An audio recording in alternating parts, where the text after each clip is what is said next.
Hi, this is Rudy. In this video, I was just testing how to use the Copilot to create the tables and a new app in Power Apps, and I discovered something interesting that I'd like to share with you. Let's check it out together.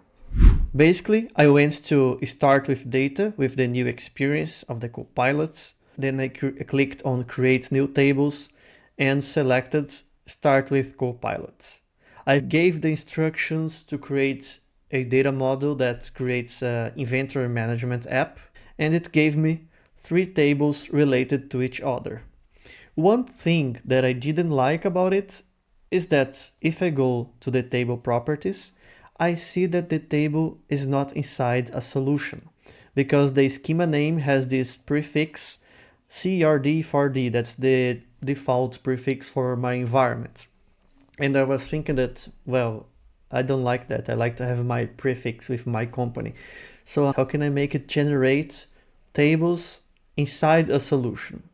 Well, I thought about the preferred solution that we have in our environment.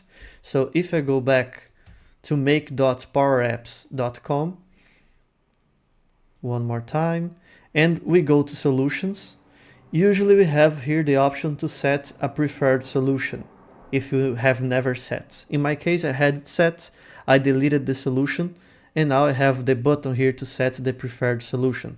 See, it uses the default solution with that prefix that I didn't want, but I could choose a solution here. So I'm going to create a new solution just to keep these items created from the Copilot, and I'm going to call it inventory management from Copilot. Okay, that's the name of my solution. I'll select my publisher, RBA, and then I'm going to create. And I'm going to set this solution to be the default one, the preferred solution.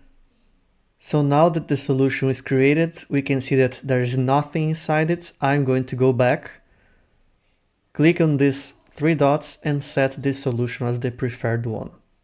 Okay, then I'm going to apply, and I'm going to try again creating the tables with the Copilot. So let's go to make.powerapps.com.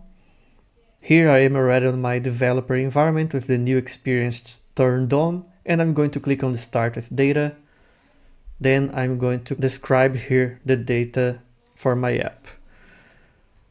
I want an inventory management app. Very simple requests. Okay.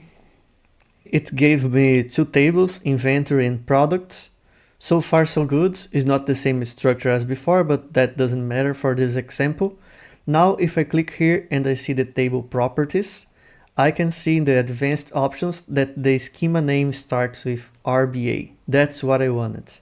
Let's say these are the tables I want. I'm going to click on Save and Open App. Now it's creating my app. It's going to create a Canvas app connected to this table already. And once it's created, I'm going to save the app, and we are going to go back to the solution and see that both the tables and the app are inside it. Okay, what happened here is that I already have a table in my environment with inventory name. Let me just go to the properties and rename this table to inventory from Copilot, just as a matter of example. Okay, now let's see. I will also rename products. Maybe there is already a table with this name in there, so product from Copilot. Let's save, and now try again, save and open. After a couple of seconds, my app's loading, and we are going to see the Canvas app here created. Now we have the app. We have an welcome screen showing that we have these 2 tables, products and inventory. We have an inventory screen where I can already use it, create new inventories and edit existing ones, and also the one for the products. Okay, we are not going to dive deep here right now. Let's just save it. And now I'm going to go back to the solution and let's see what happens. Here in the second tab, I have my solution. Let me open it. And we can see here that we already have the app that I just created, the inventory table, and the product table, and all of them start with my prefix.